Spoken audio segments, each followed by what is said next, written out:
Hello guys, welcome back to my channel. This side Sweety Sharma. आज आप सोच रहे होंगे कि मैम ने सामने एक क्वेश्चन पेपर रख दिया है जिसमें 10 या 11 क्वेश्चन का आपको एक क्वेश्चनर बना कर दिया है, लेकिन आज फेस टू फेस क्लासेस हम नहीं ले रहे हैं। इसके लिए ये क्योंकि कुछ पर्सनल इश्यूज़ हैं जिसके कारण आज हम फेस टू फेस क्लासेस नहीं ले पा रहे हैं। आज हमें पेन पेपर मोड जो हमारी क्लासेस रहेगी, होपफुली उम्मीद ये रखते हैं कि और कोशिश हमारी तरफ से रहेगी कि इसमें कोई प्रॉब्लम आपको ना आए, क्योंकि बच्चों का केवीएस का पेपर है, सीडीएस का पेपर है, सीटेट का पेपर है। तो बच्चों के काफ़ी मैसेजेस और बार बार रिक्वेस्ट आ रही है कि मैम वीडियोस दे दीजिएगा क्योंकि हमारे एग्ज़ाम्स आ रहे हैं, कुछ हेल्प मिल जाएगा। तो इसलिए हमने सोचा कि कुछ ना हो, इससे बेटर है कि थोड़ा बहुत आप तक पहुंचाने की हमारी कोशिश रहे। फिर भी अगर कोई डाउट आए, कोई चीज़ ना समझ में आए, तो जैसा कि हम हर वीडियो में कहते हैं, आप लोग कमेंट बॉक्स में, इनबॉक्स में हमें टेक्स्ट मैसेज कर सकते हो, जिससे आपकी कोई भी अगर प्रॉब्लम है तो वो इजीली सॉर्ट आउट हम कर पाएँ, क्योंकि जब तक आपकी प्रॉब्लम हम तक आएगी नहीं, हम उस चीज़ को सॉल्व नहीं कर पाएंगे। होपफुली जितने भी बच्चे हमारे साथ जुड़े हैं, वीडियोस काफ़ी उनके लिए फ़ायदेमंद फील कर पा रहे हैं। आप उन्हें सब्सक्राइब आप लोगों ने चैनल को कर ही लिया है, और जो फर्स्ट टाइम हमारी वीडियो देख रहा है, अगर आप चाहते हैं हमारे से जुड़ना, इन फ्यूचर जो भी हम वीडियोस अपलोड करें वो आप तक पहुंचे, ऐसा आप चाहते हैं तो चैनल को कर लीजिएगा सब्सक्राइब, साथ में बेल आइकन को प्रेस, ताकि नोटिफिकेशन आप तक जल्द से जल्द पहुंचे। और अगर वीडियो पसंद आए या जैसा भी आपको लगे तो लाइक ज़रूर कर दीजिएगा पसंद आने पर, और एक फीडबैक आपके अकॉर्डिंग, चाहे वो पॉजिटिव, चाहे जब सभी आप चाहें, चाहे तो आप उसमें कुछ इम्प्रूवमेंट करना चाह रहे हैं या आपको ये लगे कि नहीं इसमें कुछ और ज़्यादा हम अच्छे से बेहतर कर सकते थे, वो आप कमेंट बॉक्स में हमें कमेंट ज़रूर कर दीजिएगा, ताकि एक फीडबैक हमें मिलता रहे, उसी बिहाफ पर हम आगे आने वाली वीडियोज़ में इम्प्रूवमेंट कर पाएँ। चलिए स्टार्ट करते हैं आज का सेशन, जो कि हमारा है problem based on superfluous expressions and slang. पहली चीज़ तो ये जान लेते हैं कि इसमें पढ़ेंगे क्या, ये होता क्या है। किसी भी गिवन सेंटेंस में आपके पास कोई दो वर्ड ऐसे रहेंगे जिसका मीनिंग ना सेम होगा। अब मीनिंग अगर सेम होगा तो ऐसा तो नहीं है कि दोनों के दोनों वर्ड हम एक साथ यूज़ करेंगे, दोनों में से कोई एक ही वर्ड यूज़ कर सकते हो। तो अब ये जानना होगा कि ऐसे कौन कौन से वर्ड हैं जिस भी आपसे क्वेश्चंस आते हैं, और उनके क्या रूल्स होते हैं, और हम किस वर्ड को रिमूव करेंगे और क्यों करेंगे, ऐसा जानेंगे इस कॉन्सेप्ट में। चलिए स्टार्ट करते हैं फर्स्ट क्वेश्चन, जो कि है Pakistan support to the terrorists of India should be universally condemned by all. This is the first sentence. Partition है, Pakistan support is A part, to the terrorist of India is B part, should be universally condemned is C part, and D part is no error. अगर sentence ये लगे कि एकदम से correct है तो आपका आंसर होना चाहिए नो एरर, अदरवाइज जिस भी पार्ट में है वो आपका ऑप्शन आंसर हो जाएगा। होपफुली आप लोगों ने आंसर निकाल लिया होगा। क्या लग रहा होगा आंसर? अब कुछ बच्चे सोच रहे होंगे कि पाकिस्तान तो एक नॉन लिविंग चीज़ है, किसी चीज़ का नाम, तो उसके साथ अपोस्ट्रोफी कैसे आ सकता है, ऐसा आप लोग सोच रहे होंगे। बट अगर किसी भी कंट्री को या किसी भी ऐसी नॉन लिविंग चीज़ को हम पर्सोनिफाई करें या फिर उसको लिविंग के जैसे हम ट्रीट करते हैं, तो अपोस्ट्रोफी केस हम नॉन लिविंग के साथ यूज़ कर सकते हैं, वो गलत नहीं है। आगे चलते हैं। अब यहाँ मुझे एक वर्ड नज़र आ रहा है यूनिवर्सली, और एक दूसरा वर्ड मुझे नज़र आ रहा है बाय ऑल। अब यूनिवर्सली का मीनिंग अगर हम आपसे पूछे तो क्या होता है? यूनिवर्सल मतलब सार्वभौमिक, मतलब हर किसी के द्वारा फैला हुआ है जो बहुत सारा, और बाय ऑल मतलब ये भी हर एक के द्वारा। अब दो वर्ड मुझे ऐसे नज़र आए जिनका मीनिंग सेम है। अभी मैंने कहा था कि सुपरफ्लुअस एक्सप्रेशंस और स्लैंग वो होता है जहां दो वर्ड आपको सेम मीनिंग लगाए देंगे किसी भी सेंटेंस में, लेकिन हम दो सेम मीनिंग वर्ड तो एक सेंटेंस में यूज़ कर नहीं सकते हैं एक साथ एक ही क्लॉज में। तो अब उसको इम्प्रूव कैसे करेंगे? कंडीशन ये कहती है कि यूनिवर्सली को रखें या फिर बाय ऑल को। अब भाई यूनिवर्सली यहाँ जो यूज़ हुआ है वो किसके लिए यूज़ हुआ है? कंडेम्ड, और कंडेम्ड यहाँ पर क्या है? It's a verb. अगर ये एक वर्ब है, वर्ब को मॉडिफाई करने के लिए हम किसकी हेल्प लेते हैं? एक एडवर्ब की। यूनिवर्सली क्या बना? एडवर्ब।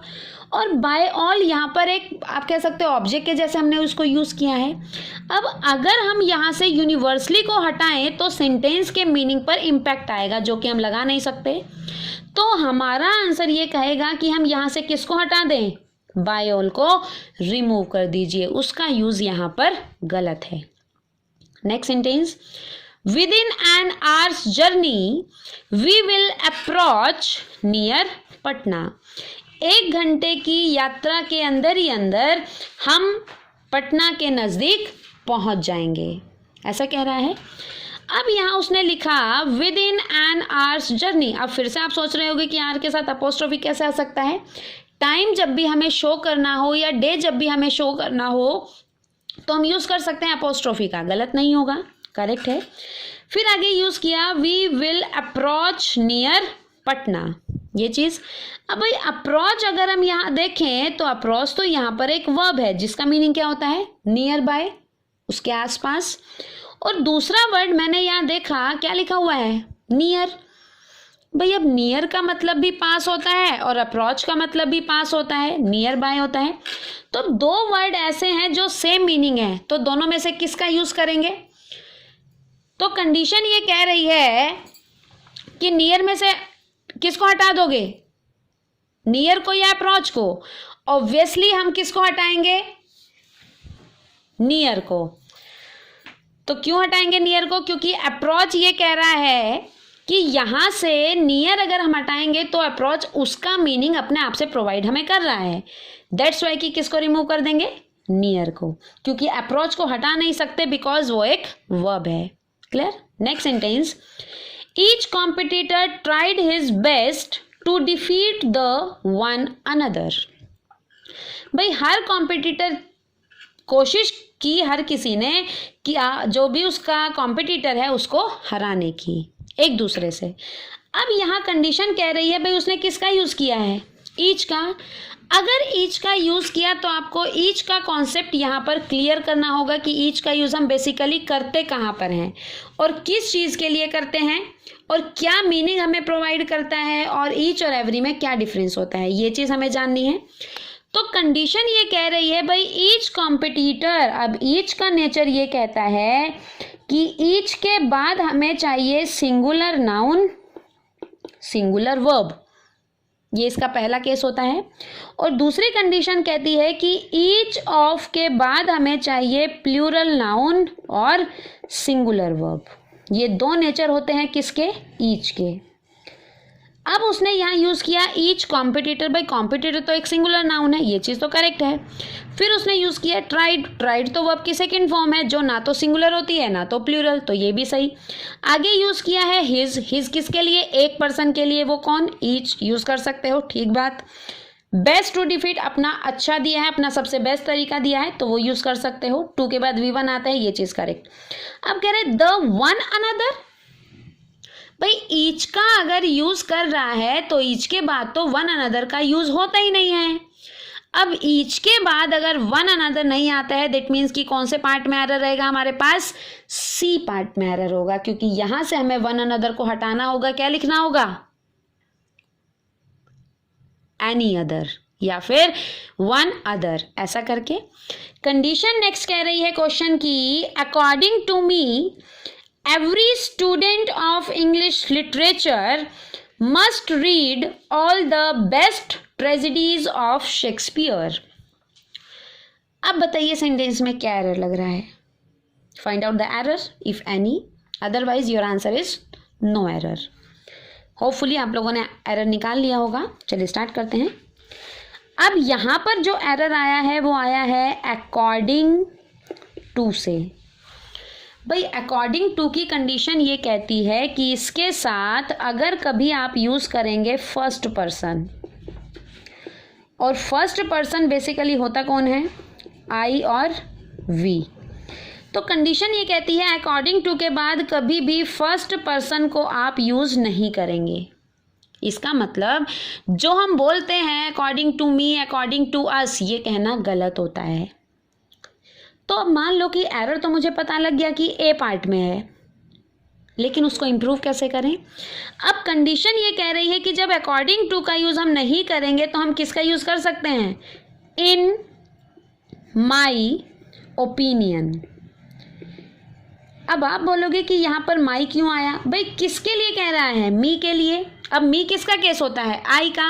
अगर आई का ऑब्जेक्टिव मी होता है तो उसका पॉजेसिव केस कौन होता है? माई। मान लो थोड़ी देर के लिए कि यहाँ लिखा होता है अकॉर्डिंग टू अस, तब यहाँ पर माई नहीं आता, तब हम यहाँ पर क्या लिखते हैं? इन our opinion. OUR our opinion, ऐसा तब लिखते जब यहाँ पर क्या होता? अस लिखा हुआ होता। Clear? Next case, unless you do not go through your books you cannot get through the examination। जब तक कि तुम अपनी बुक्स के गो थ्रू नहीं जाओगे तब तक तुम अपने एग्जाम के गो थ्रू नहीं जा सकते हो, ऐसा कह रहा है। अब ये कंडीशन कही भाई अनलेस, यहाँ पर एक वर्ड हमने यूज किया जिसका मीनिंग होता है यदि या फिर ऐसा नहीं किया तो वैसा हो जाएगा। ऐसा नहीं किया तो वैसा हो जाएगा, ऐसा मीनिंग देता है। अब अगर मैंने किसी वर्ड का मीनिंग आपको बताया यदि ऐसा नहीं किया तो वैसा हो जाएगा, तो एक बात बताइए ये पॉजिटिव मीनिंग रहा या नेगेटिव? भाई नहीं की अगर सेंस हमारे पास आ गई तो डेफिनेटली ये कैसा वर्ड बनेगा? नेगेटिव। अब अगर अनलेस हमारा नेगेटिव वर्ड है तो कंडीशन ये कहती है भाई दो नेगेटिव वर्ड किसी भी सेंटेंस में एक साथ नहीं आ सकते हैं या फिर किसी भी एक क्लॉज में। अब अनलेस के बाद उसने सब्जेक्ट लिखा और सब्जेक्ट के बाद क्या लिखा? Do not. जबकि हम अनलेस के साथ नेगेटिव वर्ड लगा नहीं सकते तो यहाँ से किसको हटाना पड़ेगा? डू नॉट को हम रिमूव कर देंगे। होपफुली यहाँ तक कोई प्रॉब्लम ना हो। Next sentence, he wanted to know whether it was the right and proper thing to do. Find out the error if any. क्या सेंटेंस में लग रहा है आप लोगों को एरर? ढूंढिए। अगर लग रहा है कि सेंटेंस एकदम से करेक्ट है तो आपका आंसर रहेगा नो एरर, और अगर लग रहा है A part, B part, C part तो वही पार्ट आपका हो जाएगा आंसर। चलिए स्टार्ट करते हैं। उसने यूज किया he wanted to know, that means कि ये बना रहा है क्या? नरेशन का क्वेश्चन है। वेदर, अब मुझे यहाँ एक वर्ड नजर आया क्या? वेदर। भाई वेदर की कंडीशन ये कहती है जिसे हम पढ़ते हैं कंजंक्शन में कि इसके साथ हमेशा यूज करोगे किसको? और को। ना तो कभी एंड, ना तो कभी बट, और ना ही कभी एल्स। अगर इनमें से किसी भी एक का यूज किया तो सेंटेंस हो जाएगा रॉन्ग। हमें हमेशा किसका यूज करना होगा? और का। अब चेक करो सेंटेंस क्या लिखा है? Whether it was the right and proper thing to do. तो क्या ऐसा कहना सही है? जब हमने कहा कि उसके साथ और का यूज करोगे तो सेंटेंस में क्या यूज है? And, that is wrong. किसका यूज करेंगे? और का। Next sentence, she discussed the plan with several colleagues. क्या एरर है? She discussed the plan with several colleagues. उसने डिस्कस किया प्लान अपने बहुत सारे कलीग्स के साथ। ऐसा क्या एरर है इस सेंटेंस में? ढूंढो। कोई कह रहा होगा ए पार्ट, कोई कह रहा होगा बी पार्ट, कोई कहेगा सी पार्ट, कोई आंसर बोलेगा D option, that means no error. And the correct answer is option D, that means no error. अगर यहाँ पर एरर होता तो कंडीशन ये कहती है कि डिस्कस के साथ वो यूज करके देता है किसको? अबाउट को। अब डिस्कस का मतलब होता है किसी चीज के बारे में चर्चा करना या बात करना, और अबाउट भी किस चीज का मीनिंग देता है? के बारे में। अब डिस्कस का मीनिंग भी के बारे में और अबाउट का मीनिंग भी के बारे में, तो क्या दो वर्ड एक साथ आते हैं? नहीं आते हैं। अब इसलिए उसने यूज करके दिया नहीं तो हम सेंटेंस का एरर क्या निकालेंगे? Answer no error is the correct answer. And the next sentence, one of my friends is in the teaching line but he lives abroad. मेरे बहुत सारे दोस्तों में से एक टीचिंग लाइन में है लेकिन वह अब्रॉड में रहता है, ऐसा कह रहा है। क्या एरर है सेंटेंस में? अब आप बोलोगे कि वन ऑफ के बाद प्लूरल नाउन नहीं सिंगुलर नाउन होना चाहिए था, लेकिन वन ऑफ की कंडीशन ये कहती है वन ऑफ के बाद प्लूरल नाउन और वर्ब कैसी आती है, सिंगुलर, ये इसका नेचर होता है। अब वन ऑफ के बाद किसका यूज़ किया, friends, friends is a plural noun और वर्ब कौन है, is is a singular verb. Clear. अब यहाँ से तो करेक्ट हो गया भाई, वन ऑफ के बाद प्लूरल नाउन लिख रहा है और सिंगुलर वर्ब लिख रहा है, ये तो करेक्ट है। लेकिन अब गलत क्या रहेगा, टीचिंग लाइन उसने लिखा है, बट टीचिंग कोई लाइन नहीं होता है, teaching is a profession. Teaching क्या होता है, एक प्रोफेशन होता है, लाइन नहीं होता है। That's why we use profession at the place of line. क्या यूज करेंगे, प्रोफेशन। गॉट दैट पॉइंट, क्योंकि टीचिंग कोई लाइन नहीं है, it's a profession. Next sentence, the passing marks in this paper are 33 but you have got just 30। क्या error है sentence में, the passing marks in this paper are 33 but you have got just 30। भाई इस paper में पास होने के लिए चाहिए कितने मार्क्स, 33, लेकिन तुम सिर्फ 30 मार्क्स लेकर आए हो या ले चुके हो। अब कंडीशन ये कहती है कि बोलने में अक्सर हम बोलते हैं द पासिंग मार्क्स, लेकिन एग्जाम का पॉइंट ऑफ व्यू ये कहता है कि पासिंग मार्क्स तो कभी होता ही नहीं है। क्या यूज करते हैं, पास मार्क्स। तो क्या गलत होगा, passing marks is wrong, we use pass marks, because passing marks कभी यूज होता ही नहीं है, that is wrong, that is informal talkative way, that's why we use pass marks at the place of passing marks. अगर यहाँ दूसरा error वो sentence में दे तो वो सेंटेंस ये लिखेगा, the pass marks in this exam या in this paper are 33 but you have got just exactly 30। तो अब कंडीशन ये कहती है कि जस्ट के साथ कभी भी एग्जैक्टली वर्ड का यूज नहीं करना है, क्योंकि इन दोनों वर्ड का मीनिंग भी सेम आता है। दैट्स वाई कि जस्ट के साथ कभी भी एग्जैक्टली का यूज आप नहीं करेंगे। Clear. Next sentence, the English teacher that we should work regularly if we wanted to improve our English.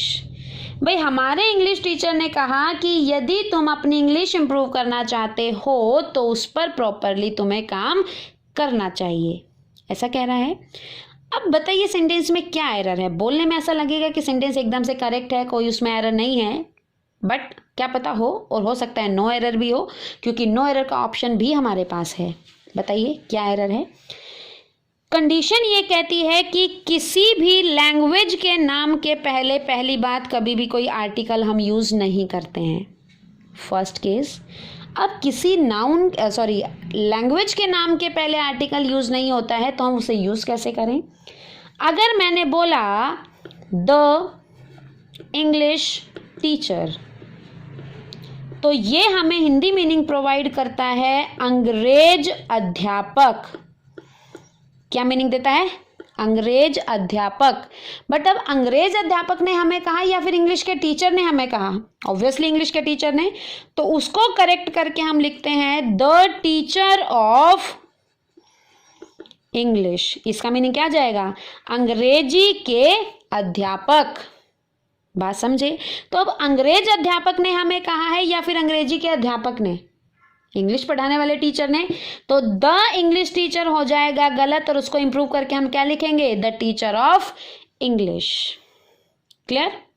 And the last sentence, he rain as fastly as he could to win the race but ultimately he lost.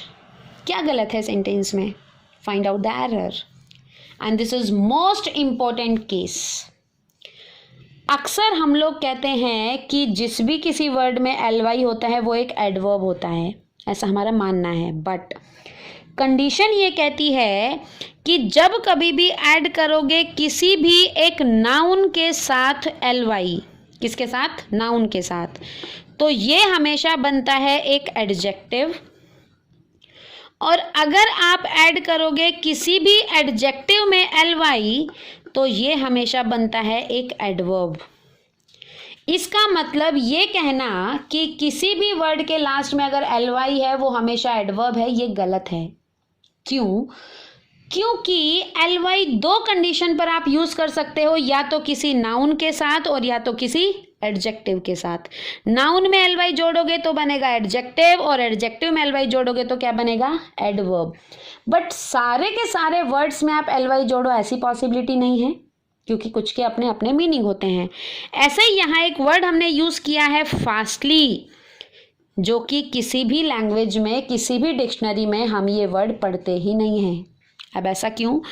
क्योंकि एक word जो हम पढ़ते हैं fast, ये अपने आप में 4 रोल प्ले करता है। क्या क्या? ये एक नाउन है, ये एक वर्ब है, ये एक एडजेक्टिव है और ये एक एडवर्ब है। अब जब खुद से ये एक एडजेक्टिव या एक एडवर्ब है तो उसमें हम ly लगाएंगे क्यों? ऐसा तो नहीं लगा सकते ना। इसीलिए फास्टली कोई इंग्लिश डिक्शनरी में वर्ड होता नहीं है और हम उसे यूज़ करते नहीं हैं। होपफुली आप लोगों को आज का सेशन समझ आए। अगर फिर भी कोई प्रॉब्लम आए तो without any hesitation you ask any question, any Curie, जो कि आप इस पूरे के पूरे क्वेश्चनेयर को सॉल्व करते टाइम फील कर पाएँ। इसके अलावा कुछ 1-2 रूल्स और मैं बता देती हूँ। काइंडली के साथ कभी भी हमें यूज़ नहीं करना है रिक्वेस्टेड। रिपीट के साथ कभी भी यूज़ नहीं करोगे अगेन।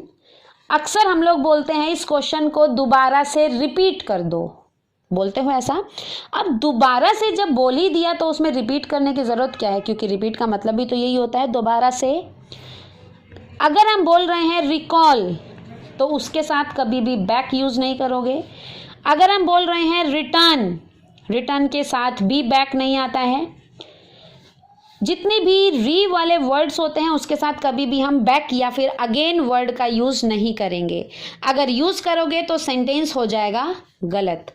कभी भी लेट के साथ, LET लेट, इसके साथ टू का यूज़ नहीं करोगे।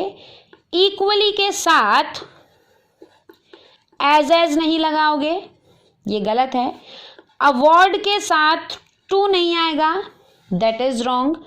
ये सारे कुछ ऐसी टर्म्स होती हैं जो सुपरफ्लुअस एक्सप्रेशंस का पार्ट बनती हैं और जहाँ से अक्सर पेपर में कोई ना कोई एक सेंटेंस आता ही आता है, चाहे तो वो सेंटेंस क्वेश्चन एरर में आए, चाहे तो वो सेंटेंस इम्प्रूवमेंट में आए। It depends on the sentence कि वो कैसे उसने फ्रेम किया हुआ है। होपफुली आज की वीडियो आपको पसंद आए। फिर भी अगर कोई डाउट आए तो मैं बार बार आप लोगों को कहती हूँ कि जुड़े हैं हमसे सीखने के लिए, तो उसमें कोई हेजिटेशन मत रखना कि हमें नहीं समझ आया तो हम क्यों पूछे या दूसरे लोग मेरे पर हंसेंगे। कोई दिक्कत नहीं है, आपको अपने लिए सीखना है, औरों के लिए नहीं। मिलते हैं नेक्स्ट वीडियो में, तब तक के लिए नमस्कार and all the very best for your coming exams. चाहे तो वो सीटेट हो, चाहे तो वो KVS हो, चाहे तो वो CDS का एग्ज़ाम हो। होपफुली आप लोग अपने गोल को अचीव कर पाएँ, जो भी आप लोगों ने इस टाइम पीरियड पर फोकस करके आप बैठे हैं। मिलते हैं नेक्स्ट वीडियो, तब तक नमस्कार। हंसते रहिए, मुस्कुराते रहिए और वीडियोस को लाइक और शेयर करना बिल्कुल नहीं भूलना है। चैनल को सब्सक्राइब करना नहीं भूलना है यदि आपने नहीं किया है। क्लियर? और सबसे ज़रूरी बात, जो भी आपको वीडियो में फीडबैक लगे आपके अकॉर्डिंग, वो लिखना बिल्कुल नहीं भूलिएगा, क्योंकि आपके फीडबैक से ही हमें मिलता है एक मोटिवेशन, जिससे हम बढ़ते हैं आगे नेक्स्ट वीडियो की साइड और कुछ नए चेंजेस के साथ। चलिए मिलते हैं नेक्स्ट वीडियो। नमस्कार, सत श्री अकाल, सलाम वालेकुम, राधे राधे, जय माता दी।